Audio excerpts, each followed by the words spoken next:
Jazzcast Pros.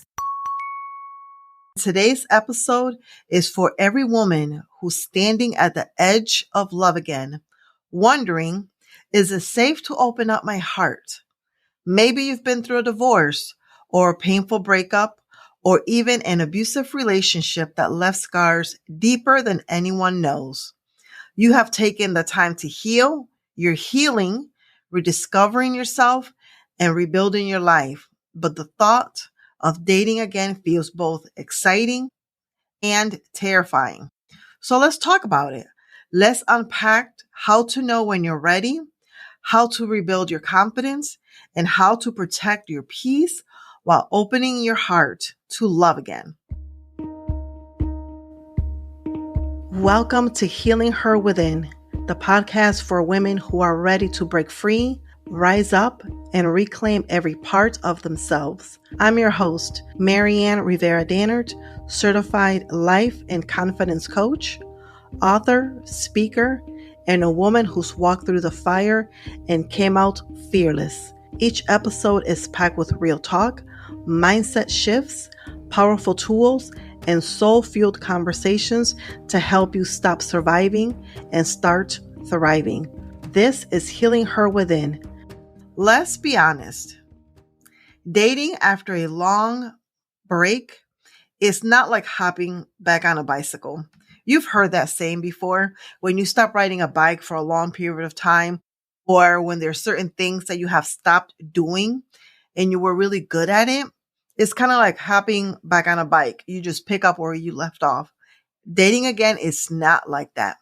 Dating again is emotional. Depending on the reason why the previous relationship ended, it can trigger old wounds or fears that you once thought were gone. If you came from an unhealthy or an abusive relationship, your nervous system has been wired to expect pain, criticism, or even rejection. So even when somebody that is kind shows up, part of you might question it. Part of you is wondering, what's their angle? Can I really trust them? And let me tell you, as somebody who has been there, that is okay. That is a normal trauma response. But here's what I want you to know. Healing doesn't mean that you'll never feel fear again. Healing means that you are able to recognize the fear, give it some compassion, and choose yourself in the process. I remember when I left a very toxic and unhealthy relationship, I had the pattern in history of jumping from one relationship to the next relationship. When I was in a relationship that I knew had an end date, I was extremely, how do I say this? Lacking in self-love, in self-compassion, in self-understanding and self-acceptance. And I also feared being by myself to the point that I stayed in that toxic and unhealthy relationship until I had a backup. Yes, you heard me correct. I will stay in relationships that I knew were destined to fail and end until I had a backup because I didn't love myself enough. I didn't feel safe. I didn't feel worthy. I didn't know what true and healthy love looked like.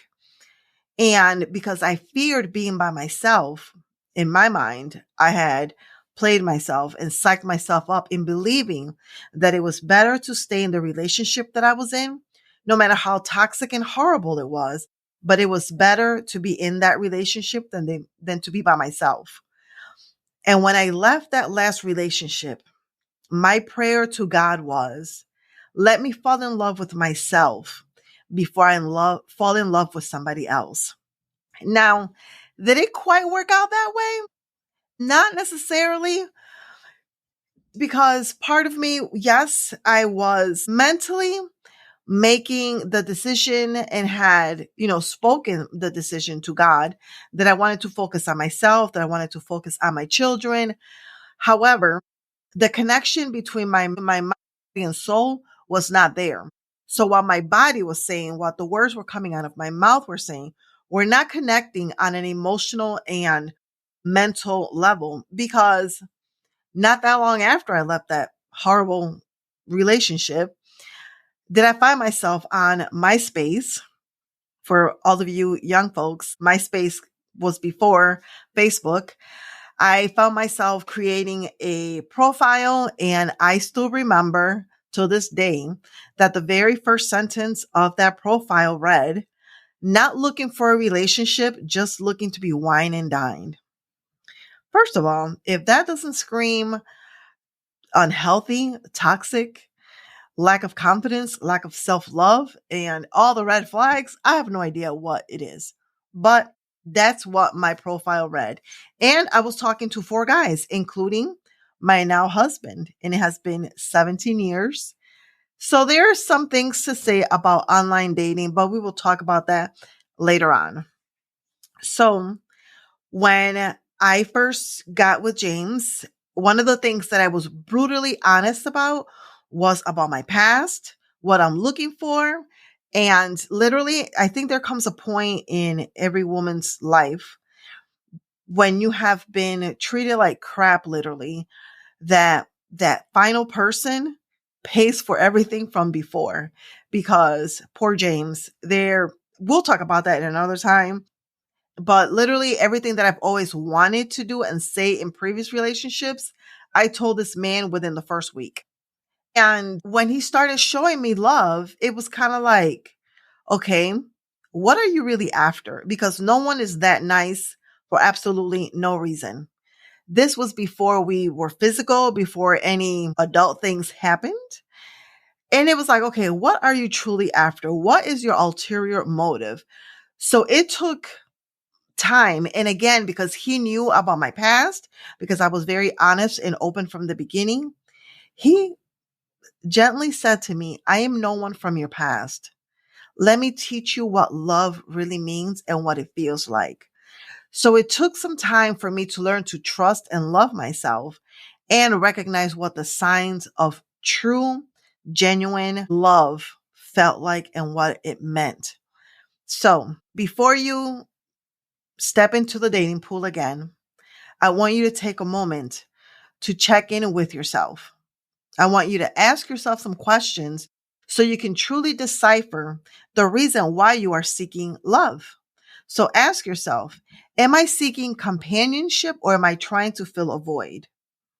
Because for me, prior to meeting James, in the past, it was all about filling a void. Because again, like I had mentioned, I did not like being by myself. I did not want to be by myself. To me, being by yourself meant that I was unworthy, that love couldn't be, that I was unlovable, that, something was wrong with you if I was by myself. So if I was trying to fill a void because I didn't have the right sense of what love was. So ask yourself, are you seeking companionship or are you trying to fill a void? The next question to ask yourself is, do I feel whole on my own or am I hoping that someone will make me feel complete? And this is the thing for many people. We feel that happiness is going to come from the outside, that it's going to be with somebody else. And we romanticize all these movies. And I think it was Jerry Maguire, that movie, when she said, "You complete me," or something like that. No one needs to complete you. You need to be complete all on your own. And again, this comes with work. It comes by taking action and by doing a lot of self-reflection. So ask yourself, are you truly looking to be with somebody because you are truly interested, or are you doing it because you feel and think that that person is going to make you feel whole? So the question to journal and ponder on is, do I feel whole on my own, or am I hoping that somebody will make me feel complete? And then also ask yourself, can I recognize the difference between love and attention? There are individuals out there that can smell when a woman is desperate, when a woman is lonely, when she just wants to be with somebody because, again, out of desperation, out of loneliness, because society makes you feel that you need to be with somebody and things like that. Can you recognize the difference between that and somebody showing you true, genuine connection, love, and attention? Or is it that somebody is just trying to love bomb you because they have ulterior motives? So can you tell the difference between the two? Because true readiness isn't about being healed enough. It's about being aware enough, being aware of your triggers, your needs, your values, and your boundaries. After a long or a painful relationship, possibly your self-image, your self-love, your self-trust has taken a hit. So you may now be wondering and questioning your own self-worth, your beauty, or even your desirability, especially if you were told things like no one will ever want you or you're too much. And let me tell you something from my heart. You are not too much. You were just with somebody who couldn't hold space for your light. So before you look outward for love, before you look to feel that you need to be with somebody else, start romancing yourself again. Start to fall in love with yourself again. Start to do some deep dive questioning into who you are, what you like, what you don't like. Let me tell you something. It took me the longest to realize that I used to always say that I liked New York Knicks basketball team and New York Giants football team. I don't give a crap about football or basketball or actually any other sport aside from soccer. I do love soccer, European soccer. And it took me a while to realize that I really don't care about these other sports. It was because I was in a relationship with somebody else that during football season, during basketball season, that is all that they cared about. And because I wanted to feel love and because I wanted that person to be into me, I went along with it. So I started liking what they liked. I disliked what they disliked. I was into what they were into. I didn't even recognize myself. I forgot who I was, what I liked, what I didn't like. And this is the worst thing to have happen when you are seeking to be in a relationship with somebody else. Because if you have not figured that out, what is going to happen is that you are going to find yourself in the same patterns again. So start romancing yourself again. Take yourself out on a date. Get all dressed up and beautiful and dolled up and go out on your own. Speak kindly to the woman who is looking in the mirror back at you. Relearn what brings you joy and write affirmations that remind you of who you are becoming. Every morning, try saying things like, I am safe within my own love. I am deserving of healthy, mutual, consistent love. Because how you see yourself determines the love that you attract and what you will tolerate. Because again, people can see desperation. They can smell it. They can sense it. And there are vultures out there that will take advantage of you. And now for the $1,000,000 question. How do you know when it's safe to date again? And the reality is that there's no perfect timeline. There are individuals that take years upon years upon years. There are some that may take months. There's some that may take weeks.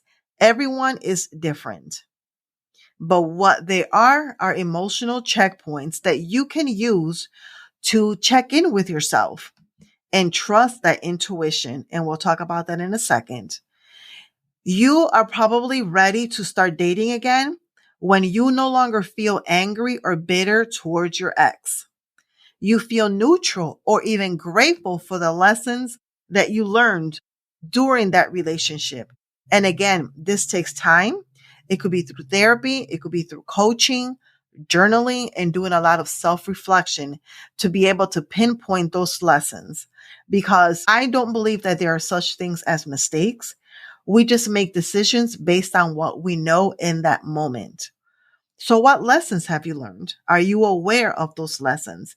Because believe me, there are lessons in everything that happens to us in life. You're also ready when you can say no without feeling guilty, and you can say yes without being fearful. You're also open to connection, but you're not desperate. And you can also learn to spot red flags, and you honor your boundaries immediately. You know those red flags that once upon a time you were like, no, that's not a red flag.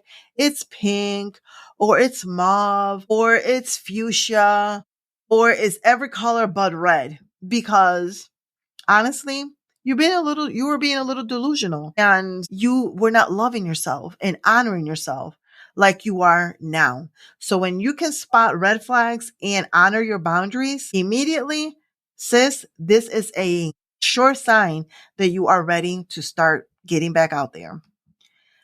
And it's okay to take baby steps. You don't have to dive into the dating apps tomorrow or later on today. You can start by just genuinely meeting people organically. Maybe start with, again, genuine conversations. Meet people for coffee. I don't like first dates to be movies, or what's the other one? Movies, or that's like the main one. Going to the movies. To me, that's like a big no-no. I love coffee chats or lunch. Because again, coffee chats, you're trying to see if there's a connection there, because especially if you are somebody that's over the age of 35, 40, let's go with somebody who's over the age of 40. We don't got time to lose. You are potentially looking to meet your next forever individual. And there's nothing wrong with that. But then again, if you are somebody between, the ages of 25, 30, 35, early 40s, you hear that biological clock ticking, which is a whole nother conversation, because I have seen and I have met women who are very well into their 40s being able to conceive a child. So don't jump into a relationship because you feel that you are never going to be able to have a child. That's a whole nother conversation, and we can talk about that more later on. Or if this is something that you're struggling with, you can shoot me a DM and we can talk about it. But I love coffee chats again, because coffee meetups, because you're just trying to see if there's a connection there for you to invest more of your time and energy in, because dating does take a lot of time and energy and resources, money for gas. Sometimes you're buying an outfit, makeup or whatever you're doing and things like that. And it's safer because when it comes to coffee, there's really no expectations. And again, you're not spending a lot of money on it. Lunch is also good because, especially if you're working during the day, you got to get back to work. So there's there's going to end. And when you do end it, you're going back to work. You don't have that, jitters or butterflies in your stomach, like, oh, am I supposed to kiss him? Or if you're a man and you're listening to this, am I supposed to kiss her? Or if you're a same sex relationship, am I supposed to, kiss her if you're a woman? Or you know what I'm trying to say. The expectation is a quick handshake or a hug if you feel comfortable, and then you got to get back to work. So when it comes to dating apps, I know of a friend who met her boyfriend, and they've been together now for probably, I want to say 5 or 6 years. And she met him on Bumble. And I have actually heard from other people that that is a great dating site. And Bumble, if you're listening to this, I am open to sponsorships. And again, like I had mentioned earlier, I met James on MySpace. When it comes to dating somebody and you meet online, you want to make sure that you are being safe. If you make a connection with somebody today and they invite you out in person, no, please don't go. I don't care how good that man looks. I don't care how good that woman looks, how great their profile reads. Do not do it. Don't do it. Let me say it one more time. Don't do it. I have met other people, exes from the past, on different dating apps. And we have spoken for probably about 2 weeks before we met in person. When I first started talking to James, we chatted through MySpace and then through email and then through the phone. You want to be mindful. You want to be smart. Do not give your phone number away. Do not give your email away. Definitely do not give your address away until you feel safe, until there's no jitters, until there's no, the intuition. Ladies, you have that second brain, that stomach, though, that intuition, those butterflies, that's your second brain speaking to you. Stop ignoring it and learn to tap into it. And if something feels off, listen to it. Don't let desperation and being alone fool you into stepping into something that you are not ready for. Because let me tell you, as somebody who has been there in the past, the worst thing that you can do is fall victim to somebody's foolishness and thinking, oh, I can give this person a chance. They're not that bad. And, I can change them. You can't change nobody but yourself. Let me say that one more time for the people in the back. You cannot change anyone but yourself. And another thing, you can be extremely lonely being with somebody, being in a relationship, having somebody laying up next to you, having somebody sit up next to you on the couch. You can be lonely with somebody sharing your home with you. So do not do that. If your body feels tense, your gut feels uneasy, or your inner voice is whispering to you, this doesn't feel right. Trust that. That is your intuition protecting you. Safe love feels peaceful, not perfect. It's consistent, not confusing. So as we get ready to wind down, here are a few quick tips, mindset tips, and safety tips for you to start dating again. Number 1, lead with curiosity, not commitment. You're not auditioning for marriage. You're exploring for compatibility. Number 2, vet before you invest. Don't ignore red flags because of loneliness. Observe patterns, not promises. Number 3, keep your circle informed. Let a trusted friend know when you're going on a date, where you're going, what time you're meeting, a description of this person, because it is both safe and empowering. Number 4, don't hide your growth. You don't have to downplay your healing journey. The right person will respect and honor it. When I tell you again, during the first week of me chatting back and forth with James, this man knew everything about me. He knew about me being promiscuous as a teenager, me being divorced, me have cheated in the past, me once upon a time had labeled myself as a relationship junkie because since the age of 14, 15, when I started dating, I had never been by myself. He knew about when I was in a relationship and I knew that that relationship was not for me, not leaving it because I had to have a backup. He knew all about it. Because here's the thing, I'd rather him know upfront and right away and either be open and accepting to it and honoring that, or saying, girl, you are crazy. This is too much for me. I don't got time for this. I'm out. Know it from the beginning. Because again, you are investing your resources. You are investing time, money, and energy. Again, the right person is going to respect and honor your healing journey. They're going to honor and respect your past because we all have a past. There are things that we are proud of and there are things that we're not proud of. Unless you're God, we all have a little shadiness in the background. Number 5, keep your standards, not your walls. There's a difference between guarding your peace and blocking your blessings. Know the difference. You are allowed to love again, but more importantly, you are allowed to receive love again. Take your time, move with intention, Date yourself and remember that love does not have to hurt to be real. Your next relationship can be soft, safe, deeply healing, but it starts with you believing that you are worthy of it. If this episode resonated with you, take a moment tonight to journal on this question. What kind of love am I ready to receive? And what version of me is ready to receive it? And sis, that's where the magic begins. Thank you for spending time with me here on Healing Her Within. And if you love this episode and know of a friend who is looking to rebuild her confidence and her heart, share this episode with her. And remember, healing isn't about becoming who you were before. It's about rising into who you were always meant to be. Until next time, stay rooted, empowered, awakened, and liberated.